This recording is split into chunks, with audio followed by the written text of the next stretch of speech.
Saudara, PD Perjuangan akan menggelar Kongres ke-6 di Nusa Dua Convention Center Bali hari ini. Lewat Kongres, PD Perjuangan akan mengukuhkan ketua umum yang baru. Sejumlah kader PD Perjuangan di tingkat DPD dan DPC mulai meninggalkan hotel di kawasan Nusa Dua Bali. Mereka menuju lokasi Kongres, yakni Nusa Dua Convention Center Bali menggunakan bus.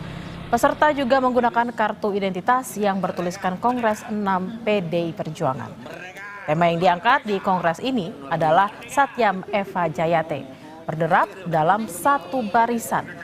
Peserta diminta tak membawa alat komunikasi atau ponsel ke lokasi Kongres.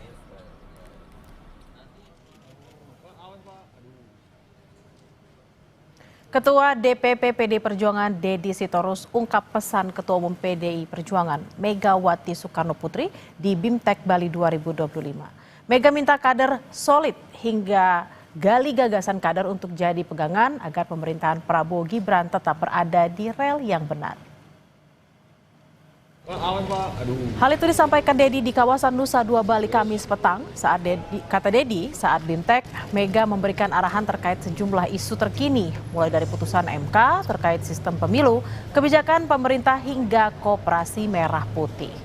Tak hanya itu saudara, Deddy juga minta kadernya tetap solid, apalagi berembus isu tidak harmonisnya hubungan dua anak Megawati, Puan Maharani dan Prananda Prabowo.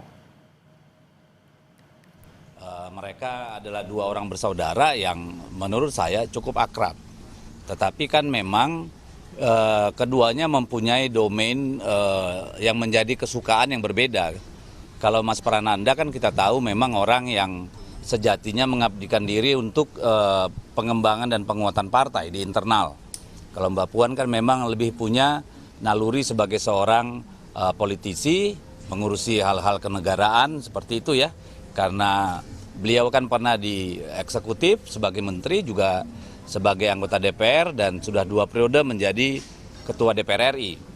Jadi kalau ada yang bertanya itu apakah merupakan sinyal apa gitu, saya kira tidak ada sinyal apa-apa karena mereka memang tidak pernah ada masalah.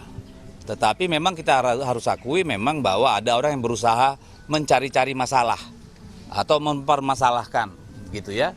Nah ini yang sebenarnya juga membuat kita di dalam kadang-kadang bingung. Informasi terkini kita segera bergabung dengan jurnalis Kompas TV Niputu Trisnanda dan juru kamera Adini Anissa dari Badung, Bali. Selamat siang Putu, jam berapa Kongres akan dimulai dan apa saja yang akan jadi agenda utama Kongres? Ya, selamat siang Bella dan juga saudara. Sampai dengan saat ini informasi yang kami peroleh, Kongres akan diselenggarakan sekitar siang hari atau menuju ke sore hari, yakni sekitar pukul 14.00 waktu Indonesia bagian Barat. Dan itu nanti akan diselenggarakan di kawasan Nusa Dua, tepatnya di Nusa Dua Convention Center. Kalau kita lihat memang dari beberapa informasi yang kami kumpulkan dari pagi hari tadi sampai dengan saat ini, sebetulnya kader-kader terutama ketua unsur KSB atau ketua sekretaris dan juga bendahara baik itu dari DPD dan juga DPC ini sudah meninggalkan lokasi penginapan sejak pukul 9 pagi tadi, di mana mereka-mereka yang nantinya akan mengikuti Kongres ke-6 ini sudah menggunakan pakaian khasnya yaitu kemeja merah begitu ya dengan lambang banteng bermocong putih, kemudian juga menggunakan kartu identitas. Kenapa kemudian kartu identitas ini menjadi penting? Selain juga sebagai penanda bahwa memang betul mengonfirmasi yang semula begitu disampaikan bahwa agenda pada tanggal 1 ini hanya konsolidasi internal, tapi dengan adanya ID tersebut atau kartu identitas tersebut menunjukkan memang Kongres ke-6 ini diselenggarakan hari ini tepatnya jam 14.00 waktu Indonesia bagian Barat. Namun kalau kita lihat nampaknya Kongres kali ini akan diselenggarakan dengan terbatas dan juga tertutup. Karena bukan hanya kami, media saja yang juga terbatas aksesnya begitu ya, tapi juga mengingat bagaimana kader-kader ataupun peserta Kongres ini tidak diperbolehkan untuk membawa alat komunikasi ataupun ponsel ketika memasuki hall Kongres nanti yang ada di Nusa Dua ya, Convention Center.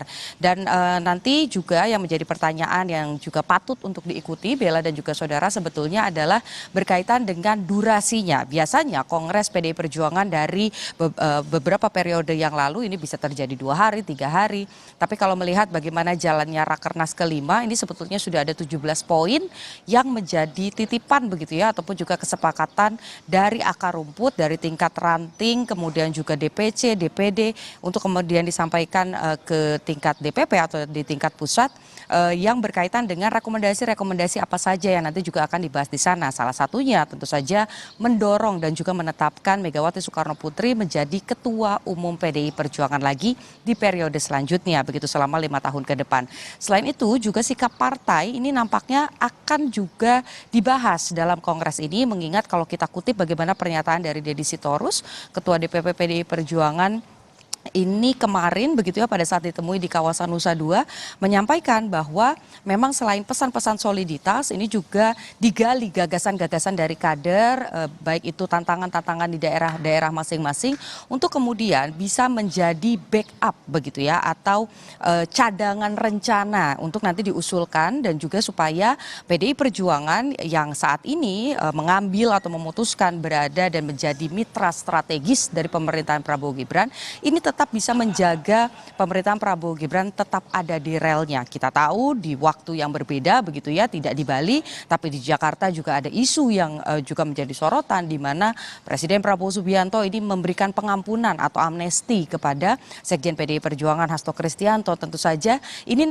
akan ada eskalasi baru. Jadi kita harus menantikan lagi nanti bagaimana riaknya di Jakarta, apakah nanti keputusan Presiden atau Kepres ini akan dikeluarkan hari ini, kemudian apakah juga Hasto Kristianto ini akan mengikuti Kongres hari ini, dan kira-kira selain 2 agenda utama tadi, menetapkan Megawati Soekarno Putri sebagai Ketua Umum, kemudian juga menentukan sikap partai dan juga usulan serta rekomendasi dari PDI Perjuangan sebagai partai dan nanti akan menjadi program kerja selama 5 tahun ke depan, dan tentu saja siapa sosok Sekjen, apakah masih tetap Hasto Kristianto atau justru nanti ada nama-nama lain. Kita nantikan, Bella. Baik, kita akan nantikan apakah riak-riak dari Jakarta bisa tiba segera di Bali dan membuat keputusan-keputusan penting terkait dengan apa yang sudah disampaikan oleh Putu tadi. Terima kasih atas laporan Anda, jurnalis Kompas TV Niputu Trisnanda dan juga Adini Anissa langsung dari Bali. Selamat bertugas kembali. Informasi usai jeda saudara, Monumen Kapsul Waktu di Merauke ini tidak hanya menjadi lokasi wisata bagi warga Merauke, namun juga beralih fungsi menjadi tempat favorit warga Merauke untuk berolahraga. Juga ada informasi Festival Budaya Kota Langowan digelar di Kabupaten Minahasa, Sulawesi Utara. Selain pertunjukan seni dan budaya, festival ini juga memamerkan hasil bumi Kota Langowan yang terkenal dengan komoditi rempah-rempah. Selengkapnya akan hadir usai jeda bersama rekan Vidi Batlolone.